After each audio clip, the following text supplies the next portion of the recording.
So you're looking to close on a mobile home. Congratulations. Welcome to the community. Welcome, welcome, welcome. But before we get any further, what are you going to do with the paperwork, right? Like, what paperwork do you need to actually close on this house? Does anybody know? And that's what we're going to cover here today. What you need to have in your hand to close on a mobile home. My name is Mark. You're with the mobile home dealer, and apparently I've got something going on here, but regardless of that, you folks are a part of the video. If you're not yet a part of the community, consider subscribing below, as that helps us out quite a bit. And we only have the highest level of production at this channel, but we have a good time with it. So, with that being said, let's go ahead and jump into it. So let's go ahead real quick and cover the basics, okay? There are three different ways that you can buy a mobile home, okay? Now, a mobile home and a manufactured home are pretty much the same thing. It's kind of tomato. If you're brand new to this channel, I'll walk you through it real fast. It was known as a mobile home pre-1976. I know it's not 1976. I got that. I know I'm going to hear that on the DMs and the comments. But 1976, a governmental agency called HUD came into place. And when they did, then they retitled everything and they said, hey guys, it's not mobile homes anymore. They're called manufactured homes. And the reason why they did that, guys, is because pre-1976, there were absolutely no building regulations for these homes. Okay, so if you were a manufacturer, and this is a true story, if you're a manufacturer of a home pre-1976, you could basically put it together with, duct tape and bubble gum if you wanted to. Whereas the guy down the street could put in, high quality building materials. There was no building requirements pre-1976. Okay, it was pretty much the Wild West. So HUD came in and said, hey guys, going forward in 1976.5, it's true, 1976.5 is when it came in. Everything had to be built to a certain standard, okay? So if it's a post-76.5, it's technically called a manufactured home. If it's a pre-76.5, it's a mobile home. Tomato, most people still call them mobile homes. Some folks call them manufactured homes, especially when you're looking at a brand new home or a mid-2000s. It just depends on terminology. Now, with that being said, when we're talking about buying a home, okay, we can do it one of three ways. So I'll just cover that real quick here. Number one, you can do it out in the country, okay, where you buy a house and you buy it like on 10 acres or 5 acres or something like that. I'm originally from Indiana, and we would see that all the time out in the country. Okay, I grew up next to farms, next to bean farms, cattle farms. That's my upbringing. So in that situation, we would see mobile homes all the time out on land, okay? So that's gonna be one way you can buy it. The second way you can buy it is in a mobile home park, where you buy the house and then you buy a share that's a part of the community. The share is like a stock certificate, okay? So it's like you own one share of the community. So if there's 100 homes, you have 100 shares.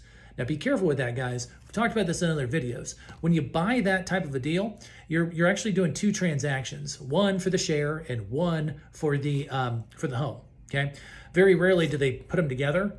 They usually sell them individually. So just make sure if you go that route, that's totally your call.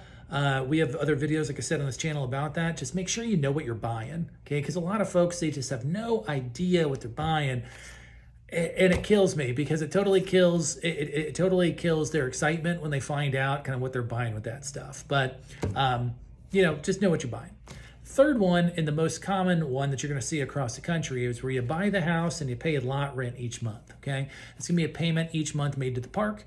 That payment more than likely will go up a few percentage points every year, and that's going to cover quite a few things. It's not uncommon for it to cover a handful of your utilities, like your water bill, your sewer bill, your trash bill. It'll also usually cover your lawn care. They'll cut your grass, that type of thing, or it'll also cover your park amenities. Okay, so like your fitness center, your pool, your dog park, that kind of stuff. Now, with what it includes, guys, make sure you always check. Always check with the park manager. Don't take my word for it. I'm just some random guy on YouTube. Okay, check with the park to make sure you know what is going to be provided there. Okay. So with that being said, when we're talking about what paperwork is needed for it, okay, for the purchase of the home, we're going to cover this on the most popular one, okay? So mobile in a park where you're paying lot rent, okay? All right, so with that being said, let's jump in. A ton of confusion out there. I don't see anybody talking about this on the YouTubes or the interwebs. And we just got a contract in today from a seller out of state and a buyer out of state, okay? They're never gonna meet each other. The seller has already moved out. The buyer is actually never going to walk into the property before they buy it. Okay, sounds crazy to a lot of people, but for us, this is what we deal with on a daily basis. About 80% of the homes that we sell are done virtually. Okay, which is why you're on YouTube watching us, right? Okay, so the first thing that you're going to need, Now, I will preface this by saying, if you're not sure on this, make sure you work with a licensed mobile home broker, like the mobile home dealer, to make sure that they have all their paperwork in a row, okay? Because if you don't have that set up, it can get pretty messy, okay? A lot of people don't know, frankly, what they're doing with this stuff. Although it's simple, it can get goofed up real fast, and you don't want to get goofed up with this stuff, okay? Because there's going to be some skeletons in the closet if you do this stuff wrong. First thing, now I'm going to not show you the front, okay? I got to protect identities here. But you are going to cover the name. You're going to need the title. Okay, you're going to need the title. Now, if you're not familiar with the title, this looks awfully like a car title, does it not? Very much so. Okay, certificate of title.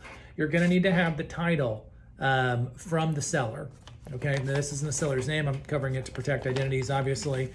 Blank on the back. Okay, blue sheet with the information on the front, blank on the back. You're going to need the title for that, okay? Here's the deal, guys. This is where people get goofed up. Make sure that the title has the name of the seller actually on it. I know that sounds silly, I know that sounds stupid, but you would be amazed at how many times folks will try to sell a house and have us broker the house, and they'll have somebody else's name on it. Okay, and this isn't like a probate thing. This isn't like a deceased loved one. This is literally people trying to sell a house that they don't own. Okay, I know that sounds silly. It happens all the time. Okay, so if you're not going to use a licensed mobile home broker and a reputable one at that, make sure before you even start exchanging funds, you get it. And this may sound awkward to ask for this, but it's going to be way more awkward if you don't do it and you wind up in trouble. Okay, make sure you check the title. Make sure you check the ID of the person you're buying the house from. Okay, you don't need to be weird about it, but just sit there and say, hey, I've never done this before, or hey, just to make sure we're doing everything right, can I see the title? If they show you the title, ask for their ID and make sure it's a picture ID. Make sure Bob isn't trying to sell Steve's house, okay? Because they can't do it, it's not legal, okay? And Bob, God bless him, he's probably gonna take the money and run to the hills, okay? And then you're gonna be stuck with a house you don't really own, okay? Make sure you do that. Second thing that you're gonna need, okay, is you're gonna need to make sure that that title is signed. If it's not signed by the buyer, then that's okay. Then you can get what's called a power of attorney form. Okay, the power of attorney form will essentially let you sign on behalf of the seller if you're the buyer, and make sure that the power of attorney form allows you to go and transfer the title. Now, folks get concerned with this and say, "Oh gosh, it's the power of attorney form. You're going to take all my assets." No.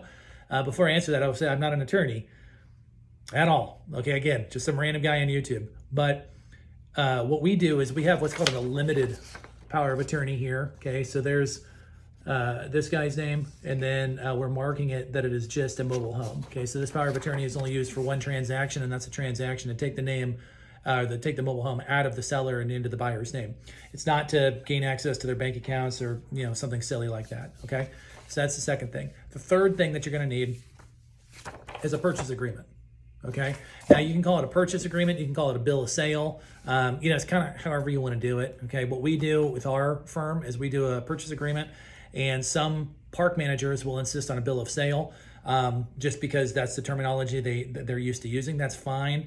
It from a legal standpoint, again, it's the same thing. We provide a purchase agreement, 6 pages long, and it's also the bill of sale. Okay, so the bill of sale can go through as detailed as you want it to, okay? But if you're gonna create your own bill of sale, really make sure that you have the basics covered. If you're buying it, your name, the seller's name, the address of the property, identification of the property, i.e. the title, the information on the title. Okay, so the VIN number, the ID number, the length, and the manufacturer. We don't want to leave any questions out there for which home is it, or is it the blue one or the white one? No. You want to make sure you just go purely off the ID information. Okay, you can get all that stuff on the title. See why it's important to get the title? Okay, so make sure that your name's on there as the buyer, the seller's name's on there. Okay, the information on the property, the money. Okay, what are you paying for it? The taxes, the tax information. Okay, we see this all the time where people try to say, oh, we'll buy it for $20,000, but I'll put it on paper for $5,000, so I save on taxes. That to me sounds super rough. That to me sounds illegal. Again, but I'm not you. But just make sure we play everything straight, and we strongly suggest everybody just to play the hand straight, so there's no confusion with any legal group out there, because you do not want somebody coming behind you and getting you in trouble for that. So just play your deck straight, okay? And that's really all you need, okay? That's really all you need. You need the title. You need it signed by the buyer and signed by the seller. If you're not going to do that, then make sure you have a limited power of attorney. Make sure you have a purchase agreement. The purchase agreement is also going to be known as a bill of sale, okay? And that's really all you need. Okay, now if you're buying it in a park, you also need to make sure that you're approved by the park, which we'll do another video on that at another time. But when you're talking about just closing on a house, that's all you need, guys. We're not trying to reinvent the wheel, okay? So if you're out there, make sure that you've got your paperwork straight. Make sure there's no funny business with who's trying to sell the home. Make sure when you look at the title, make sure there's no liens on the title. Make sure there is no money that's owed by the park, which is kind of not really the realm of this video. Make sure there's no mechanics liens against the property, nothing. Okay, you gotta make sure that what you're buying is you're buying what you think you're buying. Don't just go on somebody's word. Don't just sit there and go on the seller's word that the lot rent is paid up. Nope. God bless them, but do not take their word for it, okay? You guys work too darn hard for your money. You do not want to get involved in a situation where you're taking everybody's word for it. You're winding up buying Bob's mobile home, but Steve's selling it. Bob's 10 grand behind on lot rent. He's an eviction. It can be a disaster. That's why we always suggest working with a very reputable mobile home broker to do this, so there's no confusion. But on the off chance you're a DIYer, then you want to make sure that you've got your paperwork straight. So I hope this has been beneficial for you. I hope that you've learned something from this and what you need to know to close in a mobile home in a mobile home park when you actually have the lot rent being paid. So thanks so much for joining us. Hope you had a good time. And, leave a comment. Let us know if you've done a sale on your own. What problems have you run into, if any? And what confusion do you think these first-timers can avoid with your experience? Drop a comment. Let us know. And let's get the conversation going and keep building the community here. Thanks so much, folks. As always, my name is Mark. You've been with the Mobile Home Dealer. Guys, we'll see y'all on the next one.